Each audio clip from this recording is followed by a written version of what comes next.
Bukas na ang airing ng pinakahintay na serye ng Diamond Star na si Maricel Soriano na lang sa ABS-CBN. Kasama dyan sina Kim Chiu, JM De Guzman at Paolo Abilino na pare-parehong ninervyos makatrabaho si Maricel. Ito ang say nila. Panoorin po natin. Si Inay, dami niyo binibigay sa amin. Lalo na ako kasi magkapaa kami. So, ang dami-dami ko ng sapatos na mamahalin. Galing kay Inay. Tapos, ang dami niyang pagkain lagi sa, kwarto niya. So, pupunta lang kami doon. Tapos, magkukwentuhan kami, ganyan. And chikahan, ganun. Pero pag eksena na, yun na yun. Siyempre, kakabahan ako. Sandali lang. Nanay po talaga sa set. Inalagaan na po kami. And sabi ko nga kanina, naging challenge sa akin pagka nakaka-eksena ko siya is nanonood ako sa kanya kasi sobrang galing. Okay. Parang ganun nadadala ako sa scenes. Ako, I was super nervous. Actually, in the beginning, working with Inay, I mean, she is the Diamond Star for a reason, diba? And I guess really stepping into this whole show with such a powerful cast, talagang kinabahan ako.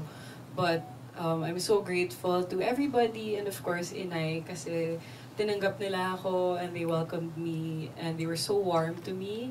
And of course, thank you din kay Direk Jojo and Direk FM kasi talagang inalagaan din po nila ako. So nawala yung kaba? Nawala. At saka si Inay kasi parang talaga siyang nanay namin eh. Kaya inalagaan niya rin po talaga kami. So I'm so parang walang Paolo Abilino, di ba? Pero yan talaga, paano hindi sila kakabahan kung makaka-eksena nila ay si Maricel Soriano na alam naman natin na isa sa pinakamagaling na artista, di ba? Lahat sila, sabi ni Kim Chiu, bigay-bigay. Generous si Maricel sa kanilang lahat. Parang ang nanay, bigay ng mga ng mga gamit, ng sapatos, di ba? Mamaya yun, nandun sa pinasa ko. They always have good words, no? Hindi lang sa pagiging magaling na artista ni Maricel Soriano, kundi yung pakikisama, pagtrato sa kanila na parang anak niya na talaga. Yung binabanggit niya nila talaga yung pagpapadala ng food, di ba? Alam nyo siyempre itong si Kuya Romel, super idol niya si Maricel Soriano talaga. Nasa harapan talaga kami nung press con na yun. Nakikita ko talaga siya, starstruck talaga siya sa Diamond Star. Sa kanya lang naman talaga. Talaga nakatitig ka, hindi ka kumukurap, tinitignan kita. Tinitignan ko, pero kinukulang ko siya, di ba? Pero yung totoo, yung sabi mo, friendship, na parang nanay na talaga ang dating ni Maricel.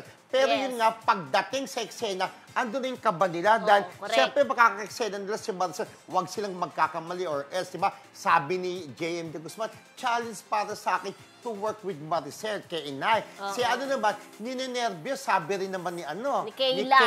Si Kayla Estrada po ay anak ni John Estrada. At ni Janice de Belen. Nabongga siya, nung ginagawa nila ito, naging close talaga sila ng Diamond Star niya, si Maricel. To think na baguhan pa lang siya sa showbiz. Diba? Nakita ko, nag-collab sila doon sa TikTok trend. Si Kayla, yung mga sapatusan yata, mga damit-damitan, di ba? Speaking of sapatos, napakaswerte talaga ni Kim Chiu. Gaya nga ng pagkabanggit niya na magka-size sila ng paa at lumahali ng mga sapatos na ibinibigay ng Diamond Star, parang, di ba? May mga sapatos trend na sinasabi, ito yung limited edition, kumbaga, parang gano'n. Parang yun yung binigay ni Maricel kay Kim Chiu, di ba? Generous, di ba? Para ipagkatiwala mo, di ba? So parang anak na talaga ang turing ni Maricel kay Kim Chiu. Oo, napakaswerte nga nila Kim Chiu, nila JM. Of course, si Paolo Abilino rin, di ba? Na super puri din siya sa pagiging nanay ni Maricel Soriano, di ba? Napakaswerte nila na ganun kataas na estado, di ba, Diamond Star, pero, di ba, napaka-humble at napaka-low profile. Correct. Doon sa mga papuri nga, di ba, sabi, friend, so anong reaction mo, Maricel?